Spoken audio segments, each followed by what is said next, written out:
ప్రతిరోజు మనకు కనిపించే ఏకైక దేవుడు సూర్యుడు. కాని ఎప్పుడైనా గమనించారా, సూర్యభగవానుడి రథానికి కరెక్ట్గా 7 గుర్రాలే ఎందుకుంటాయి? 8 ఉండొచ్చు కదా, లేక 10 ఉండొచ్చు కదా? ఎప్పుడైనా ఆలోచించారా? కశ్యప ప్రజాపతి మరియు అదితిదేవికి జన్మించిన వాడే సూర్యుడు. ఆయన ప్రయాణించే రథానికి ఒకే ఒక్క చక్రం ఉంటుంది, అదే కాలచక్రం. దానికి ఉండే 12 ఆకులు 12 నెలలను 12 రాసులను సూచిస్తాయి. అంటే సూర్యుడి ప్రయాణమే కాలం, కాలమే సూర్యుడు. మరి ఆ 7 గుర్రాలేంటి?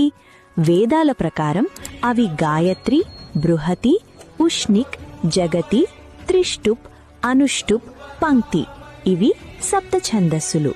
సామాన్యంగా ఈ 7 గుర్రాలు వారంలోని 7 రోజులను సూచిస్తాయి. అంటే సూర్యుడు ఏ రోజూ సెలవు తీసుకోడు, కాలం ఆగదు. సూర్యకాంతిలో ఉండే 7 రంగులే ఈ 7 గుర్రాలు. సూర్యుడి రథ సారథి పేరు అనూరుడు. ఉదయం సూర్యుడు రాకముందే ఆకాశం ఎర్రగా మారుతుంది కదా, అదే అనూరుడు. అందుకే సూర్యోదయానికి ముందు ఎరుపు రంగు కనిపిస్తుంది. మన శరీరం కూడా ఒక రథం లాంటిదే.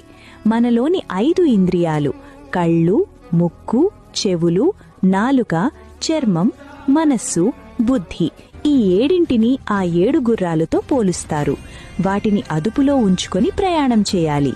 అప్పుడే మన జీవితం సూర్యుడిలా ప్రకాశిస్తుంది.